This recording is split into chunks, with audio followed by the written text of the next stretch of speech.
ನಮಸ್ಕಾರ ಮಕ್ಕಳೇ. ಆಪತ್ ಸಹಾಯ ಫೌಂಡೇಶನ್ ತಂಡದಿಂದ ನಿಮಗೆಲ್ಲರಿಗೂ ಸ್ವಾಗತ. ಎಲ್ಲರೂ ಹೇಗಿದ್ದೀರಾ? ಎಲ್ಲರೂ ಸ್ವಸ್ಥವಾಗಿದ್ದೀರಾ ಅನ್ಕೊಂಡಿದ್ದೀನಿ. ಮನೆಯಲ್ಲಿ ಜಾಗೃತೆಯಾಗಿದ್ದೀರಲ್ಲ ಮತ್ತು ಓದ್ತಿದ್ದೀರಲ್ವಾ? ಇವತ್ತು ನಾವು ಹಿಂದಿಯಲ್ಲಿ ಮೊದಲನೇ ಪಾಠವನ್ನು ನೋಡೋಣ. ಈ ಮೊದಲನೇ ಪಾಠ ಒಂದು ಕವಿತೆ. ಚಂದ್ರಪಾಲ್ ಸಿಂಗ್ ಯಾದವ್ ಅಂತ ಒಬ್ರು ಮಾಡಿರೋ ಕವಿತೆ. ಈ ಕವಿತೆಯಲ್ಲಿ ನಾವು ಚೆನ್ನಾಗಿ ಓದಿದ್ರೆ ನಮ್ಗೆ ಏನ್ ಬಹುಮಾನ ಸಿಗುತ್ತೆ, ನಮ್ಗೆ ಎಷ್ಟು ಒಳ್ಳೇದು ಅಂತ ಹೇಳಿದ್ದಾರೆ ಇವರು. ಮೊದ್ಲು ಈ ಕವಿತೆದು ಅರ್ಥ ನೋಡಕ್ ಮುಂಚೆ ಹೆಂಗ್ ಓದೋದು ಅಂತ ಕಲಿಯೋಣ. ನಾನು 2 ಸಲ ಓದ್ತೀನಿ. ಮೊದಲನೇ ಸಲ ನಾನು ಓದುವಾಗ ಚೆನ್ನಾಗಿ ಗಮನ ಕೊಟ್ಟು ಕೇಳ್ಕೋಬೇಕು. 2ನೇ ಸರಿ ನಾನು ಓದುವಾಗ ನನ್ ಜೊತೆ ಸೇರಿ ನೋಡಿ ಓದ್ಬೇಕು. ಆಯ್ತಾ? ಶುರು ಮಾಡ. ಕವಿತೆ ಹೆಸರೇನು? ಪಢ್ನಾ ಹೈ ಜಿ ಪಢ್ನಾ ಹೈ. ಶುರು ಮಾಡ. ಪಢ್ನಾ ಹೈ ಜಿ ಪಢ್ನಾ ಹೈ. ಇವಾಗ ನೀವು ರಿಪೀಟ್ ಮಾಡಿ. पढ़ना है जी पढ़ना है, हमको ऊपर चढ़ना है, हमको ऊपर चढ़ना है. थोड़े दिन की बात और है, थोड़े दिन की बात और है, जमकर खूब पढ़ेंगे हम, जमकर खूब पढ़ेंगे हम. इम्तिहान में ताल ठोंक कर, इम्तिहान में ताल ठोंक कर कुश्ती खूब लड़ेंगे हम, कुश्ती खूब लड़ेंगे हम.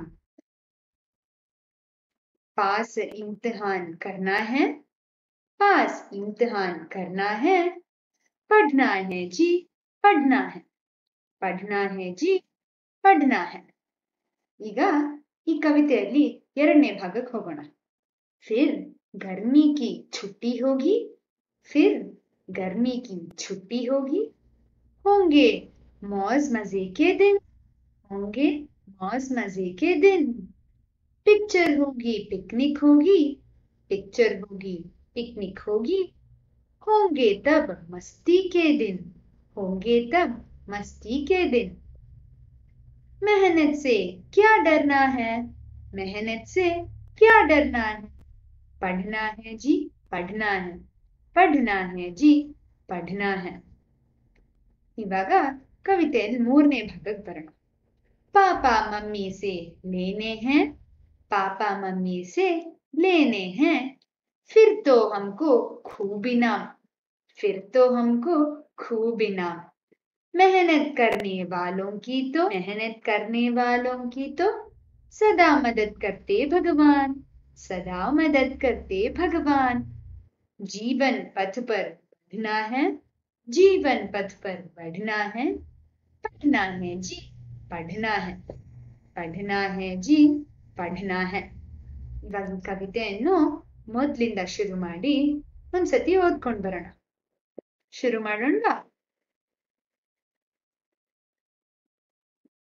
पढ़ना है जी पढ़ना है, हमको ऊपर चढ़ना है, थोड़े दिन की बात और है, जमकर खूब पढ़ेंगे हम.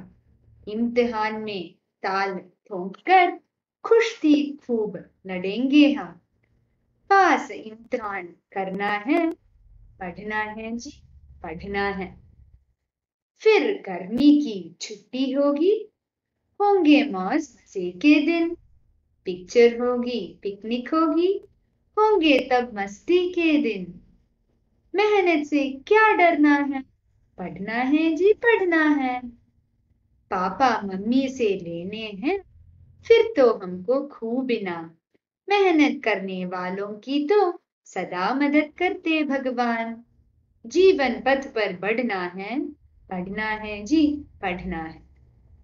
ಈಗ ಈ ಕವಿತೆ ನಾವು ಹೇಗೆ ಓದ್ಬೇಕು ಅಂತ ಕಲ್ತಿದೀವಲ್ಲ, ಹಾಗೆ ಒಂದು 10 ಸತಿ ನೀವು ಓದ್ತಾ ನಿಮಗೆ ಕಂಠಸ್ಥ ಆಗ್ಬಿಡುತ್ತೆ.